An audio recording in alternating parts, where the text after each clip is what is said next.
I want to thank again our sponsors of the series, this Haftarot series by Chesky and Dvorah Rubin in memory of their fathers, Chaim Fried, Chaim ben Menachem Meir, and Chaim Rubin, Chaim ben Yecheskel Shraga. And I want to thank them, and the Neshama should have an aliyah. We should have long life and good things, a good year for all. Okay, Dr. Sokolow, part 2. You see, we're going to add in Rosh Hashanah and go talk about Rachel Mivaka al Baneha, I presume. Okay. Before we get to Rachel, we have to finish first with Sarah. Of course, we can't finish with Sarah until we begin with her.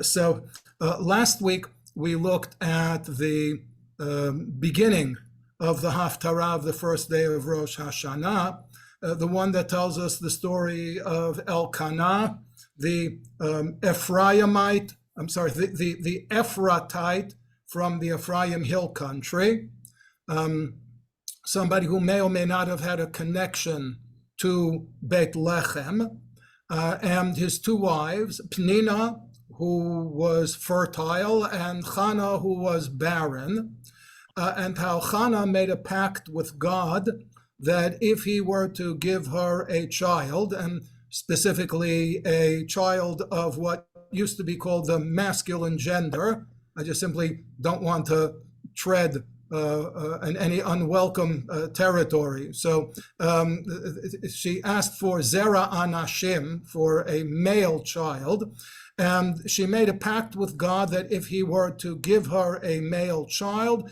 then she would devote or dedicate that child to the service of God for his life. Okay, and God heard her prayers and granted her the child, and in consideration of the fact that she had volunteered to, as it were, lend the child to God throughout his life, if God were to answer her prayer, she named him Shemuel, in the sense that God indeed had heard her prayer. I made a bit of made light a bit about the verse that says that she named him Shemuel Kime Hashem She'il Tiv, which would have suggested that he be named Shaul, in the sense that he was actually requested or asked of God.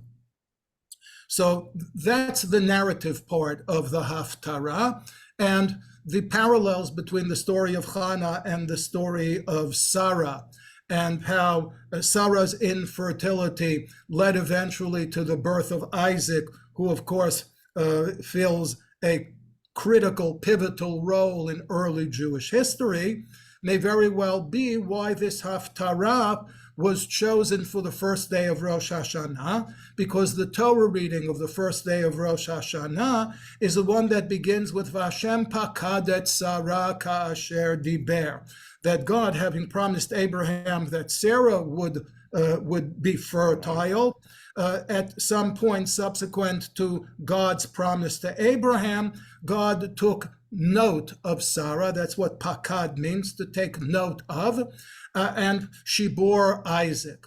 So the similarities between God granting a child to a barren woman named Sarah, whose husband Abraham was an important figure and whose child Isaac became an important figure, explains why this Haftarah was chosen, since it talks about a righteous woman named Hannah, whose husband Elkanah was an important man, and whose child Shmuel becomes an important man as well.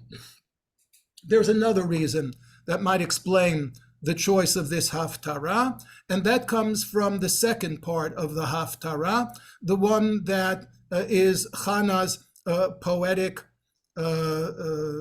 song of thanksgiving. And that's what we were up to last week. So we'll take a quick look at that, and that will give us grounds for the transition, or if you prefer, the segue into the Haftarah of the second day of Rosh Hashanah. So Hannah prays, but this is a song of praise. So it's praise as a double entendre, depending upon how you spell it. It's a homonymous praise, right? It's a song of praise, but it is still in the mode of prayer, prays. So Chana prays and she says, Alatz libi b'Hashem, my heart exults in God. Rama karni b'Hashem, the Karen isn't necessarily literally a horn, it's emblematic of strength. So my strength is raised on account of my trust in God. Rachav pi alo yevai, I now have a way to respond to my critics, those who were critical of her because she was barren. And all of this, ki samachti bishuatecha, she is enjoying the salvation that God provided her. Ein kadosh kashem ki ein biltecha, known is as holy, as sacred as God. There is none like him. Ein tzur keloheinu, tzur again in the sense of a rock, in the sense of something that provides shelter, something that provides strength. Al tarbu tedaberu givoha, verse 3, don't speak haughtily, arrogantly.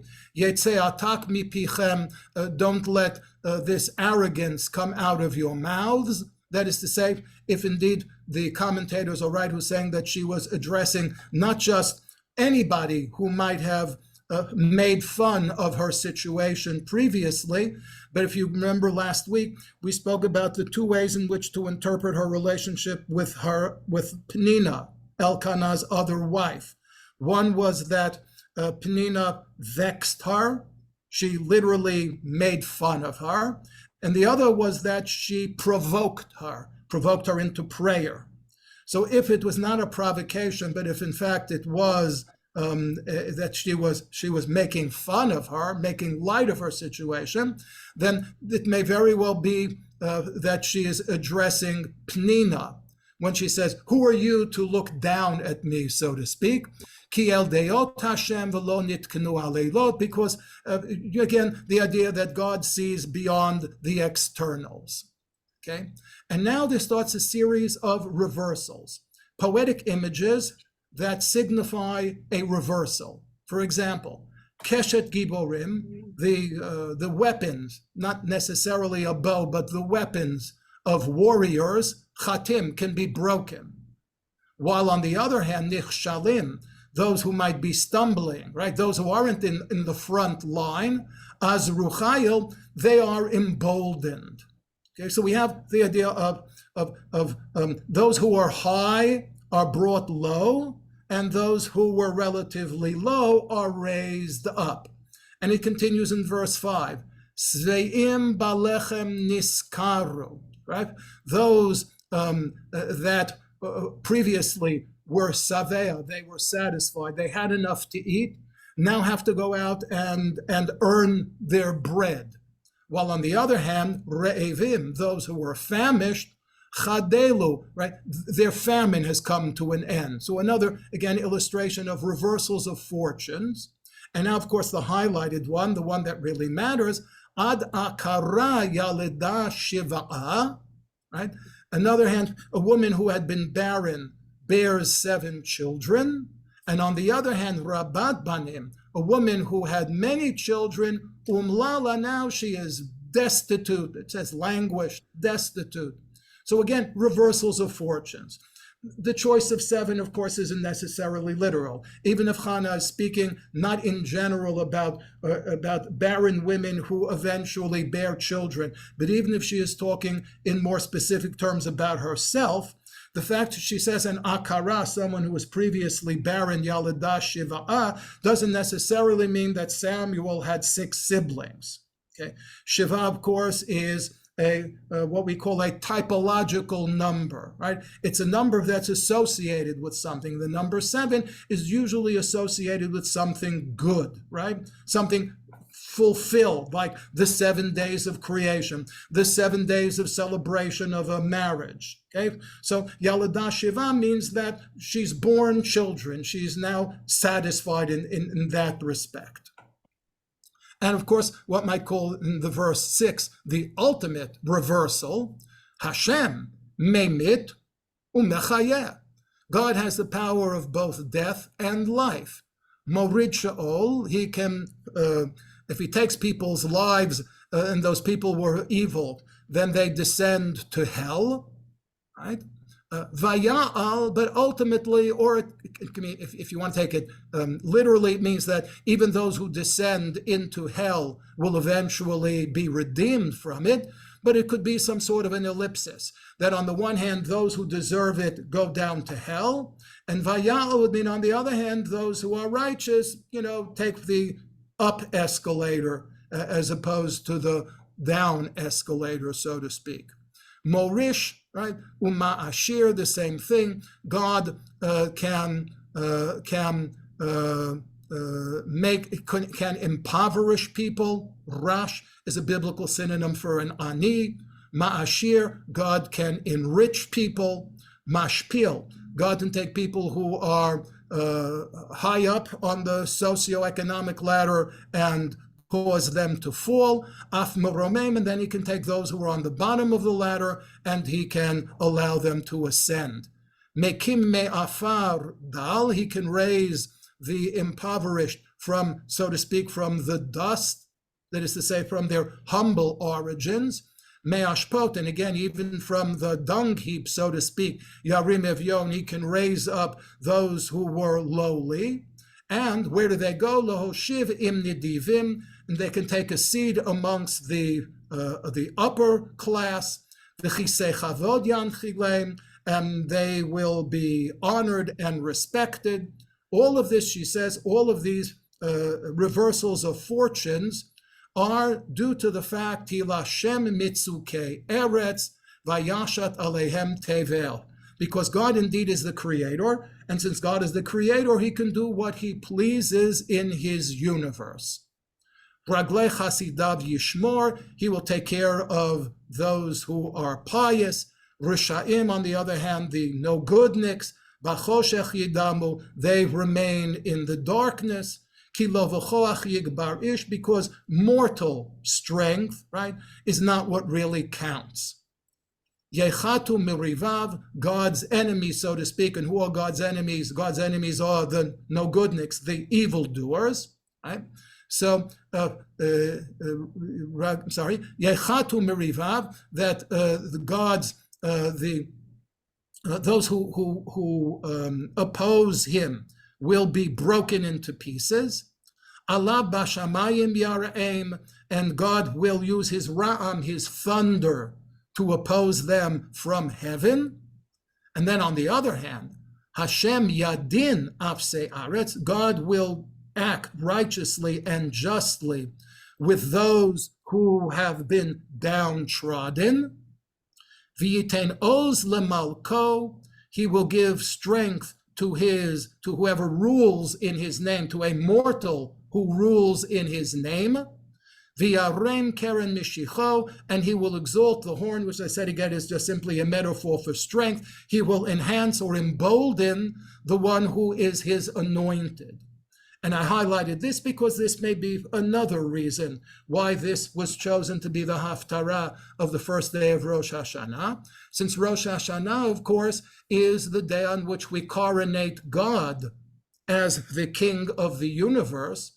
Since Hannah's prayer ends in recognition of God as King, and that mortals rule only by virtue of the power that's invested in them by God, therefore, that may very well be another connection. There may even be yet another connection in that same verse, not that I did not highlight, because if I'd highlighted the whole verse, it would kind of defeat the purpose, and that is the opening words, Yadin Afsei Aretz. Rosh Hashanah is the day of judgment. Right? And therefore, the fact that Hannah, in her prayer, closes in recognition not only of God's majesty, but she closes also in recognition of God's justice, may very well be two additional links to the holiday of Rosh Hashanah. A final link is, if you notice, the name of God is highlighted in this prayer in blue 9 times. You can double check me, okay? 9 times, Hannah in her prayer. And the prayer itself is not particularly long, right? It's only altogether 10 verses.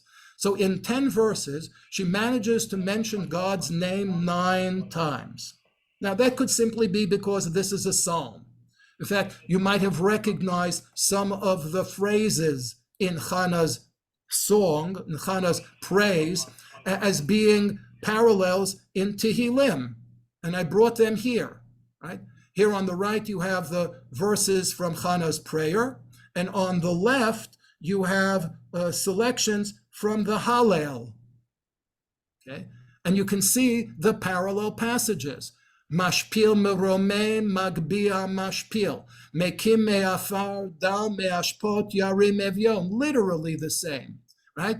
Lohoshiv im nidivim, lohoshivim nidivim. Okay, so the question of who came first, Hannah or Hallel, there's a simple historical answer to it, and that, of course, is that obviously historically Hannah came first, and it could very well be that Hannah's prayer was so well known during the time of King David. King David, of course, having been anointed king by none other than Shmuel, Hannah's song, the child over whom she sang the song of praise, that David might have been inspired by Hannah's prayer to adapt it into one of the Mizmorim of Tehillim, the one that we incorporate into the Hallel.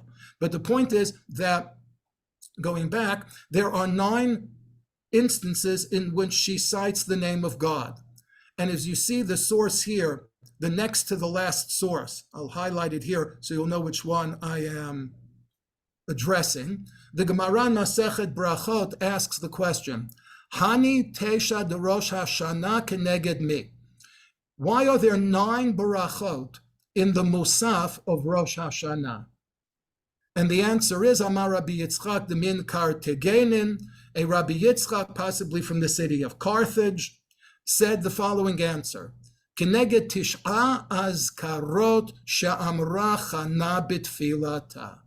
That since Chana employed the name of God 9 times, that is why we have 9 brachot in the Amidah of Musaf of Rosh Hashanah. So again, I think that this is an ex post facto connection, right? Given already the connection between Rosh Hashanah and the prayer of Chana, I think it was pretty nifty of Rabbi Yitzchak to have spotted the coincidence that there were 9 references to God, specifically in Chana's prayer. I don't think that the prayer, the 9 references to God, are actually the cause of the 9 brachot in the Amidah. I think it's just rather an after-the-fact rationalization or justification for it.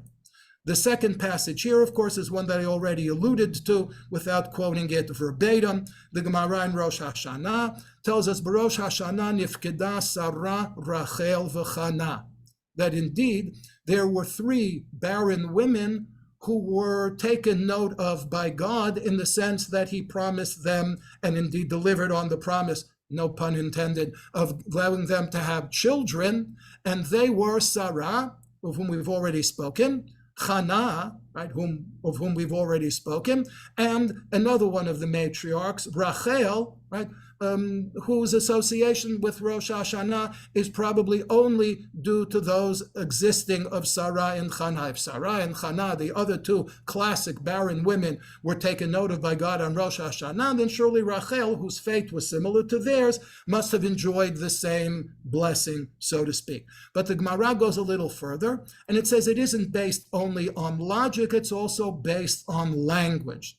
And it says, Amar Rabbi Elazar, Atya pekida, pekida, Atya zechira, zechira. That it's also, there are also literary or linguistic links. And the literary or linguistic links have to do with the employment of the word lifkod, or the word lizkor, in certain prayers. Now, you may have noticed already that the appearance of the word, of the shoresh lizkor, to remember, and lifkod, to take note of, in the story of Chana. We move now to the Haftarah of the second day of Rosh Hashanah, where it is even more pronounced. There's a new line in it. Okay. Now again, the Gemara in Megillah, the very end of Masechet Megillah, is our earliest source for designating what portions of the Torah and what portions of Nevi'im are read on extraordinary days, right? As opposed, let's say, to the regular Parshat HaShavua and its accompanying Haftarah, which Torah portion and which Haftarot are read on festivals, are read on fast days, and the like. So the Gemara in Rosh Hashanah, the Gemara in Megillah already tells us that just as it told us that the Haftarah of the first day of Rosh Hashanah, accompanying the Torah reading of Hashem Pakad et Sarah, is the opening chapter in the first book of Shmuel, the same Gemara tells us that the Torah reading for the second day of Rosh Hashanah is the Torah reading that tells us about the birth, tells us about the Akedat Yitzchak, and that the accompanying Haftarah is the Haftarah from the 31st chapter of the book of Yirmiyahu, the book of Jeremiah. And the Gemara, however, doesn't refer to it by its opening verse.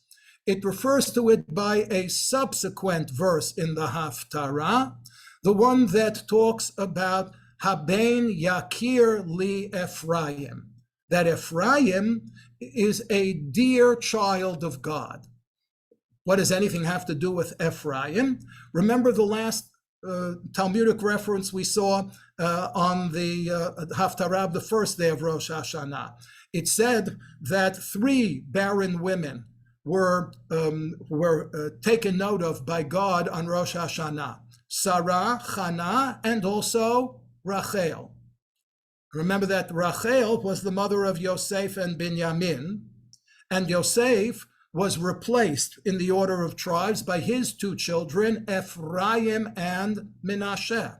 So when the prophet Yirmiyahu and God, speaking through the prophet Yirmiyahu, says, Haben Yakir li Ephraim, that Ephraim is a dear child of mine, then arguably, if God is talking about Ephraim, the son of Yosef, the son of Rachel, so I admit it's a bit of a stretch, so to speak, but it does somehow connect to an established theme of Rosh Hashanah relating to the reversal of fortunes of barren women. But as we'll see, apropos of the other source that we took note of, the one that says that we should look for usages of the verb lizkor and the verb lifkod, right? That we will see as we go along. So this is a somewhat longer, it's actually a shorter Haftarah than the first day of Rosh Hashanah, okay? And it begins as follows. Ko Amar Hashem, right? The prophet Yirmiyahu, speaking verbatim in the name of God, says, Matzah chen bamidbar, somebody found favor, found God's favor in the wilderness. Who were these people who found God's favor in the wilderness? Am Sridei Charef, a people who had managed to escape destruction by the sword. And what will be the fate of these people who previously were oppressed and were threatened with destruction, but now in this interval, in this intermediate period, are in the wilderness and have found God's favor?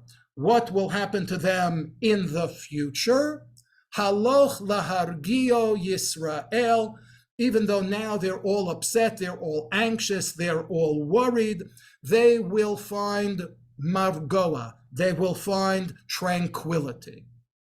So the question, of course, is that the commentators deal with: who fits this description? Who can you speak about, an individual or a collective, that in an earlier period of time were persecuted and threatened with the sword? In an intermediate period, they were in the wilderness and they found favor with God, and ultimately they found tranquility. So if you take a look right below it, I brought several commentaries on this verse.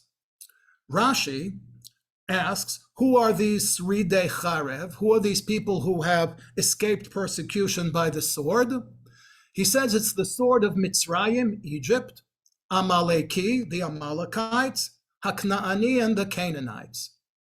Now, very easy. When in Jewish history do we have a period of time during which Jews, individually or collectively, were being slain by Egyptians, or being threatened by Egyptians, by Amalekites, and by Canaanites? Obviously, we're talking about the generation that enjoyed the exodus from Egypt and spent the 40 years in the wilderness and then settled in the land of Canaan. And indeed, that's said somewhat more explicitly by a student of Rashi named Rabbi Yosef Kara, who simply goes and said, Shenimlat mecherev paro, that clearly we're talking about those Jews who escaped from Egypt during the time of the Exodus. Okay? And Radak, Rabbi David Kimchi, says, Shahayu mitzriyim mitnaklim aleihem lahamitam ulachayotam. Again, it's clearly talking about the Jews who were able to escape the evil and even potentially lethal designs of the Egyptians. Okay. Now, did those people during a subsequent period of time go into the wilderness? Yes.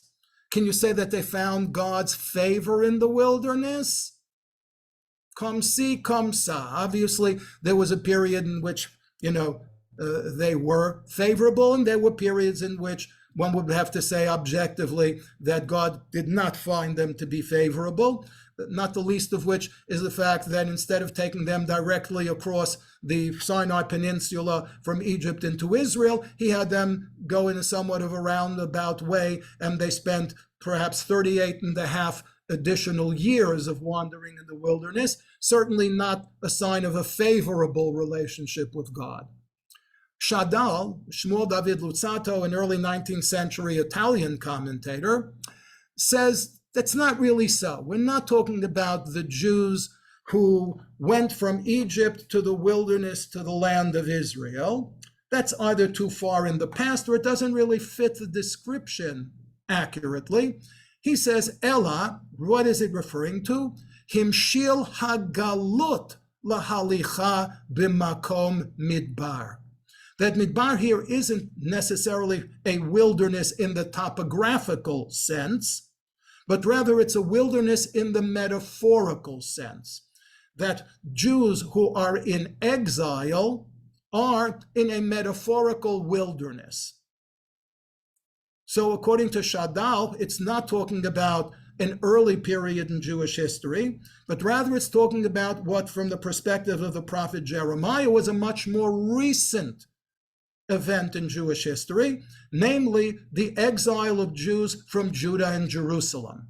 Remember that the prophet Jeremiah was a contemporary of the Babylonian conquest of Jerusalem and the destruction of the first temple. But just to remind you, 11 years before Nebuchadnezzar destroyed the temple and sent the majority of Judeans into exile in Babylonia, there was already an exile, the exile of part of the royal family and the nobility of Jerusalem.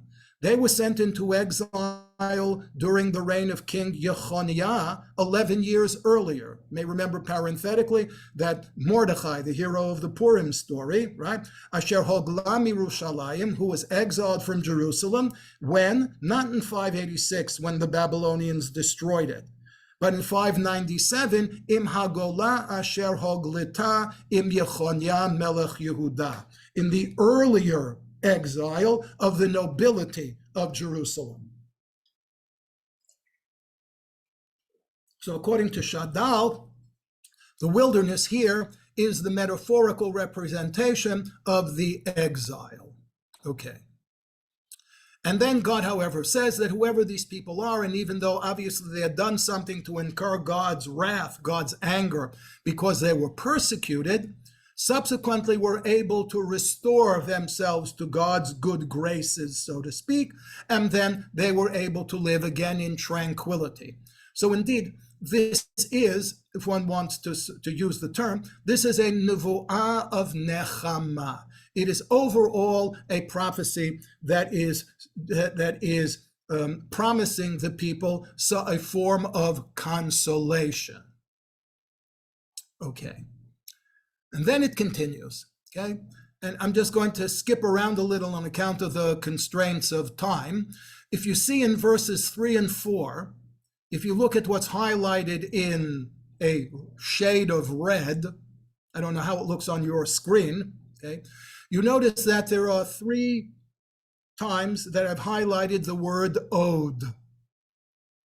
Now, if you use the word od in modern Hebrew, it usually means more, okay? But in a sense, it also means again, okay? A sense of continuity, okay? Od, not just again, but od in continuity. What is being promised here? What's being promised here is od evnech v'nivneit. God says to the Jewish people, you've been destroyed, I will rebuild you. Od ta'adi tupayech, you're now mourning, I will again give you an opportunity to play musical instruments. Okay? V'yatzat bimchol mesachakim, and you will be able to dance and to rejoice, meaning you're now mourning, right? I will give you again an occasion to rejoice. Again, notice the theme of a reversal of fortune that we spotted in the prayer of Chana. And in verse 4, Od tit'ich ramim b'harei shomron, right? Now everything is desolate, right? The Babylonians didn't only destroy buildings, they probably uprooted trees and the like, right? They left the land fallow. So you will again have the opportunity to plant vineyards, okay? Okay. And again, you'll be able not only to plant the vineyards, but to rejoice in the growing of the grapes. Not so much the grapes, even though they're delicious, but pretty much rejoice in the fact that you can take the grapes and make wine of them. And remember, of course, that wine, of course, is the classic beverage that makes you happy. Right? That wine is what makes people happy or enables them to rejoice. And then in verse 5, when will all this happen? Ki yesh yom karu'u notzarim b'har Ephraim. The day will come, right, that there will be watchmen on Har Ephraim. Remember Har Ephraim? That's how the first verse in the first half of the book of Samuel started. Vahi ish ramatayim tzofim me Har Ephraim. Another connection, as it were, between the Haftarot of the 2 days of Rosh Hashanah, that someone's standing watch, a lookout on the top of Mount Ephraim, will declare, Kumu v'na'alet Zion, that we can once again ascend the Judean mountains up to Jerusalem, El Hashem Eloheinu, and again, obviously not to God per se, but to the temple in which God resides.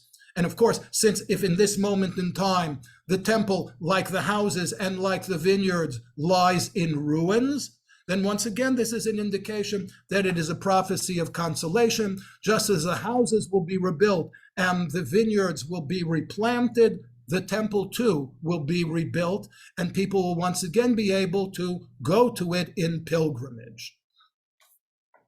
And then continuing on in verse 7, the people will return from Eretz Tzafon, from as far north as they have been exiled, Kibatz Timi Yarkete Aretz, from the 4 corners of the earth, so to speak. Right? They'll all be able to return to Jerusalem. Then there's a second part to it, in which the prophet turns to the nations. Shimu dvar Hashem goyim. V'hagidu ba'yim, and let the word spread afar, right? Mimerchak, all the way as far as it can go. But what is the voice? What is the declaration? Mizarei Yisrael yekabitzenu, the God who scattered Israel about, right? Yekabitzenu, he will gather them in. Ushmaro kiro'e edro. And one God gathers them in again, He will guard them, he will protect them as a shepherd protects his flock. And notice now yet a fifth instance of the word od. Lo yosifu l'da'ava od. And we're not done with the emphasis on the word od. Remembering again that od doesn't just mean more, it has a sense of continuity, more of the same, so to speak. So again, it's a promise that all of those good things that the people enjoyed in the past, right, they will be able to enjoy them again in the future. As it says in verse 12, as tismach betula b'machol, the young women will go out in machol either means in dancing, or it could mean that they will play the flute, l'chalil, bachurimuz kenim yachdav, right? Of course, separate circles, right? The women in one circle and the men and the young men and the old men in a separate circle. And the period of mourning will end and will be transformed into joy. Nichamtim, they will be consoled. V'simachtim miyagonam, and God again will enable them to rejoice out of their state of sorrow. And now we come to yet another portion of the Haftarah, the concluding portion of it, the one that perhaps is the best known. Ko Amar Hashem. Again, my feeling is that when a prophet says Ko Amar Hashem, he's delivering a verbatim message. It's actually a difference of opinion amongst the medieval authorities as to whether it was only Moses who delivered verbatim messages from God, while other prophets could not deliver verbatim messages, but they delivered God's message in their own words, or whether all prophets delivered only literally those words with which God had inspired them. I am inclined more towards the former, that prophets other than Moses generally were given the latitude to use their own words in addressing the people.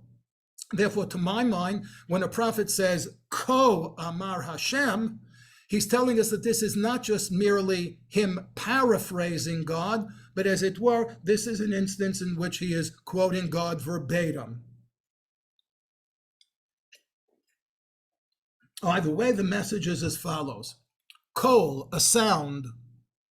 I know it's translated here as a voice, but it isn't always a voice. It's a sound, right? The bracha that we will make on the second day of Rosh Hashanah will be Asher Kiddushanu Mitzvosav V'Tzivanu Lishmoa Kol Shofar. Okay? Obviously, the shofar does not literally have a voice in the sense that a voice is produced by air that's pumped out of the lungs through the larynx and it resonates in the vocal cords and comes out of the mouth, right? It's a sound. So Kol B'Raman Yushma, a sound, perhaps a voice, will be heard in the Ramah. Here again, we've got another connection to the Haftarah of the first day of Rosh Hashanah, because you remember that Elkanah was identified as coming from a place called Ramatayim Tzofim, the Twin Peaks. And I also mentioned at the time that throughout his life, the prophet Samuel lives in a place that's called Ramah, right? The lookout point, the observation point, okay? So just as the prophet Samuel, his life and his fortunes are concentrated in a place called Ramah, right? And we know where that Ramah was. It was in Har Ephraim. It was in the Ephraim hill country. So here we have a voice, a sound or a voice resonating on a Ramah, on a hilltop. It doesn't specifically tell us in which mountain range, right? But we'll see if we can figure it out. It's Nehi Bechi Tamrurim. The voice or the sound itself is a mournful one, right? Nehi means to lament. Bechi is to cry. Tamrur from the word mar, being bitter, right? It is a bitter, mournful cry. What is it? It's Rachel Mivaka al Baneha. It's the sound of the matriarch Rachel, okay, weeping on account of her children. Me'ana lehinachem al baneha, and she refuses to be consoled in regard to her children. Why? What is causing the mourning? Ki einenu. they're missing. Now, notice again, baneha is in the grammatical plural, okay?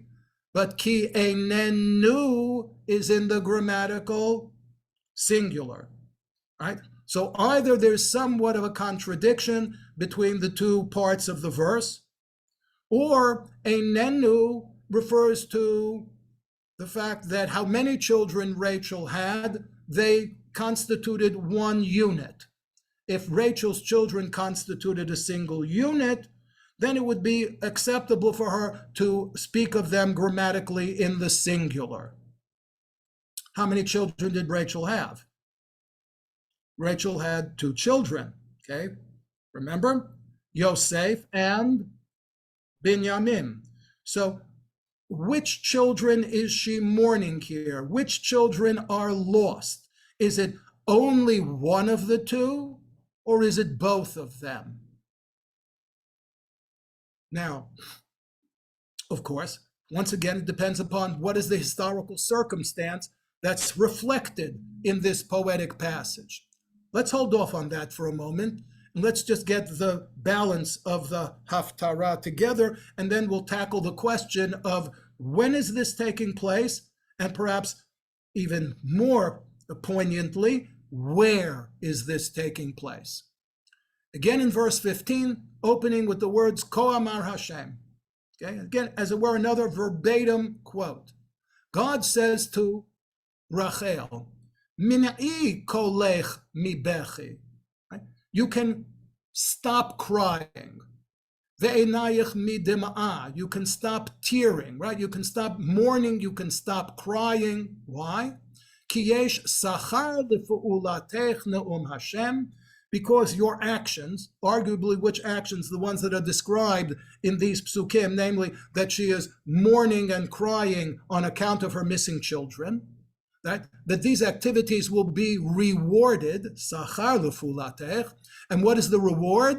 The highlighted passage, v'shavu me'eretz oyev.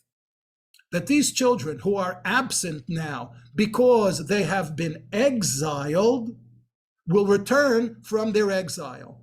That, of course, links this part of the Haftarah to the opening of the Haftarah, which also talked about Mizarei Yisrael Yekabtzenu, that the Jews who had been scattered by God in the exile will be brought back. Okay? Then it continues.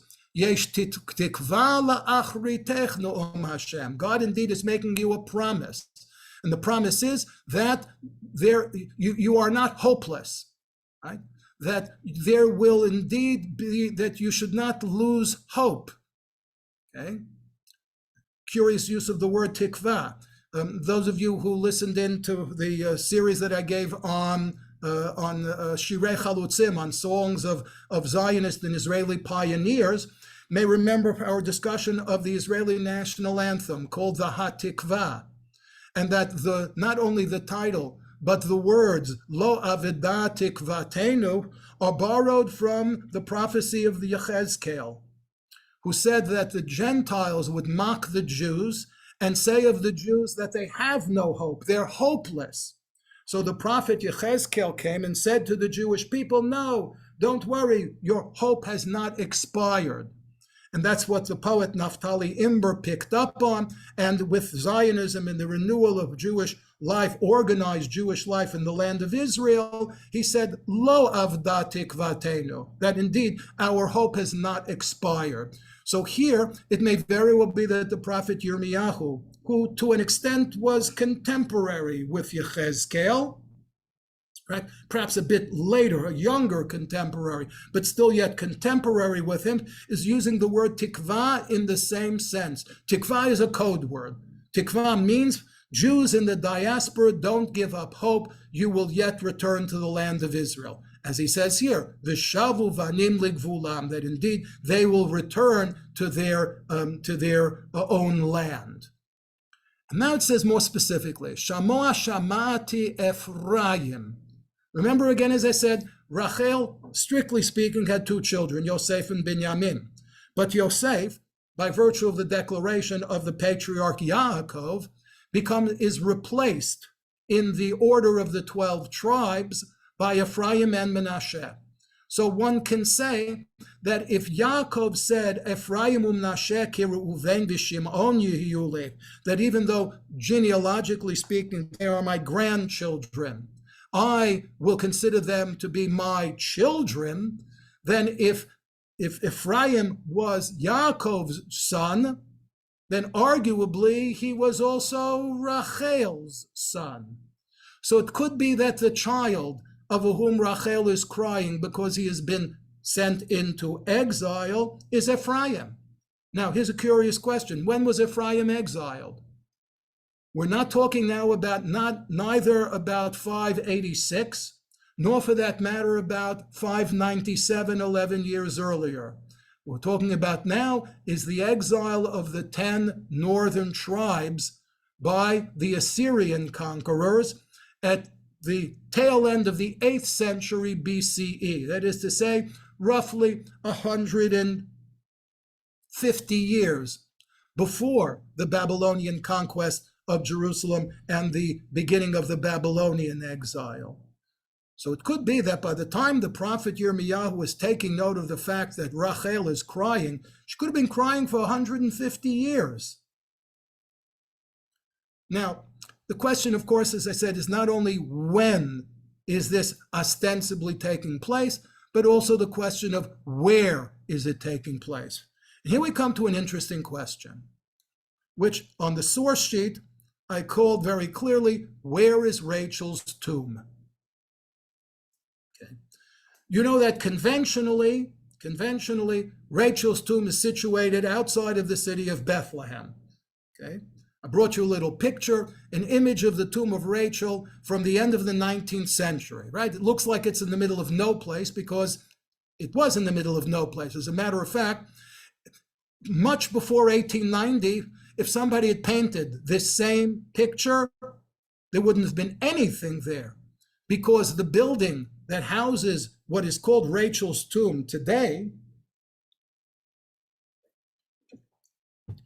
was built by Sir Moses Montefiore. That is to say, the building itself is not much more, right, than 150 years old. Okay? Now, why did Moses Montefiore build a tomb there? He built a tomb there because there was a pre-existing tradition that was the site of the burial of the matriarch Rachel. Why there, outside the Christian Arab city of Bethlehem? On account of two reasons. One, reasonably historical, the other somewhat symbolic. The historical reason is that the Torah tells us that Rachel died in childbirth. She died giving birth to Binyamin, and when she died, they were betwixt and between. That is to say, Jacob was still on his way back from the sojourn in Aram with Uncle Lavan, and they had not yet come to their destination. Their destination, you may recall, was clearly Hebron, because Hebron is where Jacob lived with his parents Yitzchak and Rivka before he had to flee, and therefore arguably that was their destination. But when Rachel died, not only were they shy of Hebron, they hadn't even made it to Beit Lechem. I have a bit of a map here. I'll try to make it a bit larger. Okay. It doesn't really show much, but it does. You can see that the green, right, the dark green, Kelly green, I don't know how it shows up on your computers. On the bottom, if you can see right above the cursor, I don't even know if you can see the cursor, in somewhat bold type it says Judah. Okay, this is a map of the distribution of the land of Israel to the 12 tribes, okay? And you might see in not bold type, to the right and above Judah, it says Jerusalem, and to the right and below Judah, it says Hebron. So Bethlehem doesn't make it onto this map, Okay, but you can see that Beit Lechem is between Jerusalem and Hebron. Okay, so the Torah tells us that Rachel died ba'od kivrat eretz lavo Ephrata, when they were still a distance from Beit Lechem, called kivrat eretz. Now, it's a big machloket amongst the exegetes as to whether kivrat eretz means a great distance, or whether kivrat eretz means a small distance. And the curious thing here is that we have one significant medieval exegete, Rambam, who actually says both of them. He said both of them because he had a rather unusual experience for a medieval exegete. And that is that he wrote his commentary initially while he was living in Spain. And while he was living in Spain, he thought that Kivrat Eretz meant that it was a great distance from Beit Lechem. But then, on account of certain personal circumstances, he was forced to flee from Spain, and he went to live in the land of Israel. And when he took what I assume was a day trip out of Jerusalem to see the burial place of Rachel in Beit Lechem, lo and behold, Ramban writes in a supplement to his commentary that he discovered that not only is Rachel's tomb not a great distance from Beit Lechem, but it's actually a stone's throw from Beit Lechem. So he reversed his original interpretation and said, I see it with my own eyes. Rachel's tomb is in Bethlehem. Now, all of this would be very fine, save one thing. And that is the verses that you see here from the book of Samuel. When Samuel meets up for the very first time with Saul, who is going to become the first king of Israel, Samuel says to Saul, as they're about to part company, when you leave me today, that's the indented text on the page above the map, when you leave me today, you will find two men, meaning you will meet two men by the tomb of Rachel, right? Kvurat Rachel, near the border of Binyamin at Tzeltzach. Bigvul Binyamin B'Tzeltzach. The prophet Samuel clearly places Rachel's tomb in a place called Tzeltzach, which is on the border of the territory of the tribe of Binyamin. Look again at the map. Okay, remember that the green on the bottom is Judah. The pink above Judah is Ephraim. That's where Samuel lived, and that's where he met Saul. Okay, Saul came from the tribe of Benjamin, which is the orange between Yehudah and Ephraim. So Saul had gone north into Ephraim country to meet Samuel. And now he was returning, going south, going back home to the territory of Binyamin. So if Samuel says to him, you will meet two people at Kever Rachel on the boundary, on the Gvul of Binyamin, then clearly Rachel, not only is she not buried in Bethlehem, which is south of Jerusalem, she's buried in the border of Binyamin and Ephraim. Okay, may be difficult for you to make out there. It actually says Bethel, Beit El. So it's somewhere south of Beit El and north of Jerusalem. It's in the territory, it's on the boundary, the border between Ephraim and Binyamin. So at least if we assume that the prophet Samuel was probably knew where Rachel was buried a little more or a little better than Sir Moses Montefiore, okay? Again, it's not his fault. He was simply following upon a tradition that clearly had been there since the 13th century, because that's where Ramban already found the place that was called Rachel's tomb. We have two questions to answer. And I don't know that we have time to answer them today, but it's always good to leave you something to think about. One of the questions, of course, is, okay, Why would anybody move Rachel's tomb to Bethlehem? Okay. And the other is, if the tomb outside of Bethlehem isn't Rachel's tomb, then whose tomb is it? And where is Rachel really buried? Neither of which really bear on the specific question of why this is the Haftarah of Rosh Hashanah. That is answered here. Okay? This is a passage that we saw previously, the one that says that on Rosh Hashanah, God took note of Sarah, Rachel, and Hannah, and to emphasize it, we're supposed to look for appearances of the verb lizkor and the verb lifkod. So here in conclusion for today, I want to bring you a text from the Musaf of Rosh Hashanah.